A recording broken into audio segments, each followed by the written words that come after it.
Okay, so it's the end of the second and final day of the Global Game Jam 2018, and here's an update on what I've done since last time. So I sort of continued to develop this idea of the relationship between the characters and the conflict they might have between this artist and scientist that's communicated through letters. And I found this really nice quote from Lord Byron, Victorian poet, about how he would love to be able to prove that 2 add 2 is a 5, essentially. That would give him no greater pleasure. So I like the idea of him having this kind of ideological, nearly, but ultimately not believing it to be true, sort of statement that he would love to be able to bend the rules and make 2 add 2 into 5. And then I sort of found this admittedly flawed, but on the face of it pretty authentic mathematical proof of how you can make 2 add 2 equal 5 actually. I kind of this is basically a mathematical trick, but on the face of it, it looked pretty convincing.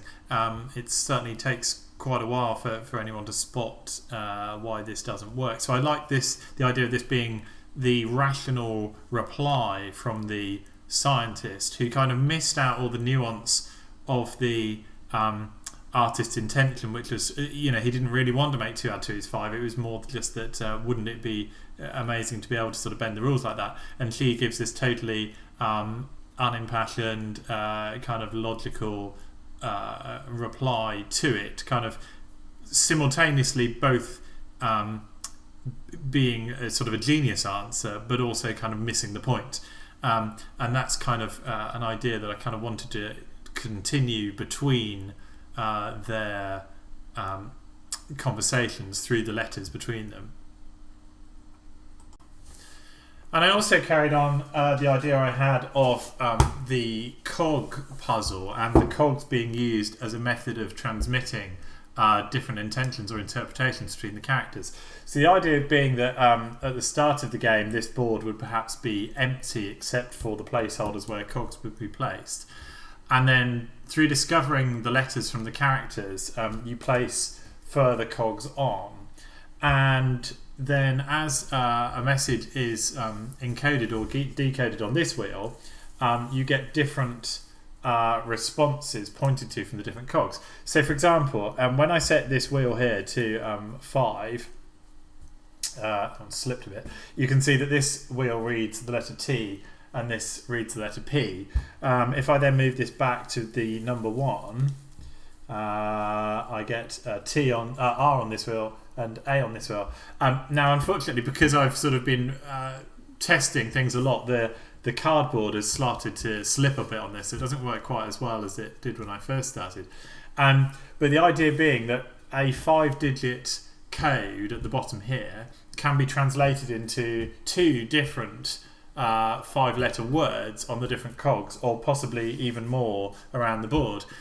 So there was this riddle which I remember hearing ages ago. I can't remember if it's from classical mythology or from some sort of ethical dilemma or something, but the idea being that there's a king dying on a battlefield and you're one of his trusted lieutenants, and before the king dies he asks you how the battle is going. Is the battle won?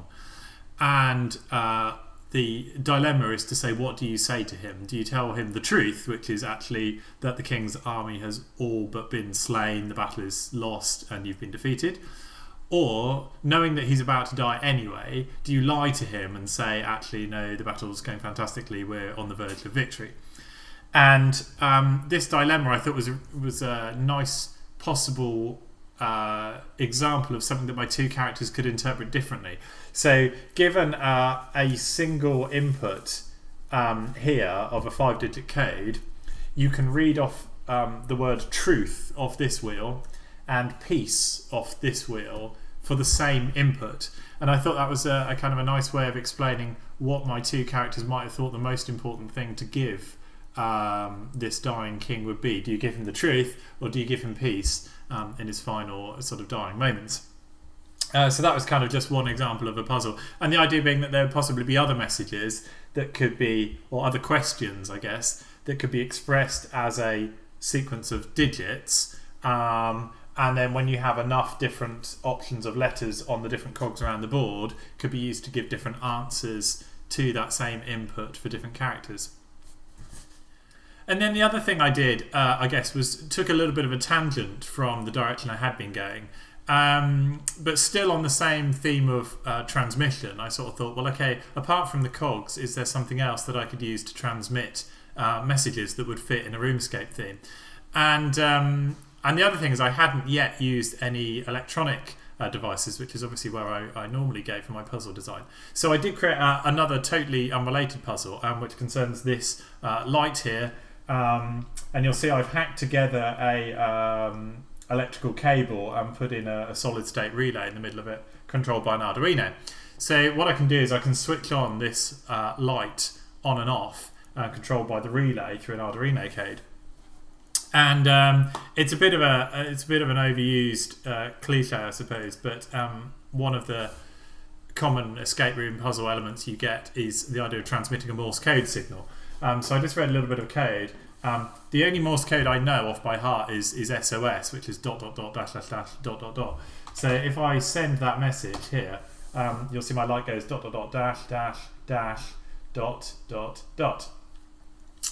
I can actually send any message I want. So hello to the global Game Jam 2018. If I send that, what you'll see on the output screen there is that I'll translate that into a series of dots and dashes first of all, and then that in turn will be sent as ons and offs on this relay here to control the light.